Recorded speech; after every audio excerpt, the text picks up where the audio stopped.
হাসপাতাল চত্বরে তৈরি হয়েছে নতুন পার্কিং জোন, যেখানে নির্দিষ্ট সময় গাড়ি পার্ক করতে দিতে হচ্ছে টাকা।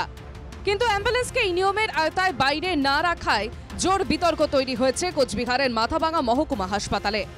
অ্যাম্বুলেন্স চালকদের দাবি, এতদিন তারা হাসপাতালে জরুরি বিভাগের সামনে তাদের অ্যাম্বুলেন্স দাঁড় করিয়ে রাখতেন, কিন্তু এখন অনেকটা দূরে পার্কিং জোনে অ্যাম্বুলেন্স দাঁড় করাতে হচ্ছে।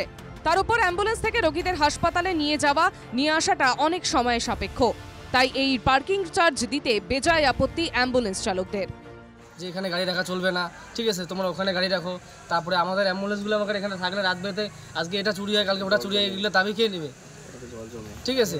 আর হলো আমাদের হলো এই সুপার আসার পর থেকে আমাদের হলো একের পর এক সমস্যা হচ্ছে, ঠিক আছে। ওনার কাছে আমরা 2-1 গেছিলাম, ঠিক আছে। উনি আমাদেরকে প্রথমে তো আসলো, আমাদেরকে যথেষ্ট ভালোভাবে বললো। তারপরে যখন আমরা ওনার কাছে হেল্পের জন্য যাই, উনি আমাদেরকে কোনো রকম হেল্প করে না, ঠিক আছে। এটা কোনো হচ্ছে পার্কিং সিস্টেম করছে, আমাদের বলতেছে হয়তো গাড়ি বাইর করে দাও, নাহলে পার্কিংয়ে রাখো।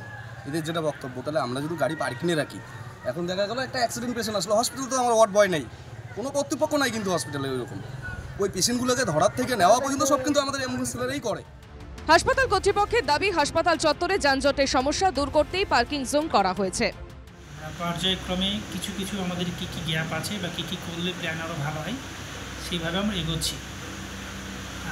কালকে ওসি ট্রাফিক বা আজকে ওসি ট্রাফিক ভিজিট করে গেছেন, আইসি সাহেবকে রিপোর্ট দেবেন এবং আইসি সাহেব কিছুক্ষণের মধ্যেই আমরা আবার বসবো টিমে, সেটা প্ল্যান করে আমরা দেখি কবে জিনিসটা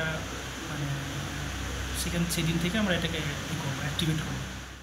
ই টেন্ডারের মাধ্যমে যে সংস্থা পার্কিং জোনের বরাত পেয়েছে, তারা ব্যবসায়ী দিক মাথায় রেখে অ্যাম্বুলেন্সকেও ছাড় দিতে রাজি নয়। তবে অ্যাম্বুলেন্স চালকরা পার্কিং চার্জ দিতে কিছুতেই রাজি নয়, প্রয়োজনে তারা আন্দোলনে নামতেও রাজি, যার জেরে তৈরি হয়েছে জটিলতা। বিপ্লব দত্তের রিপোর্ট, NKTV বাংলা।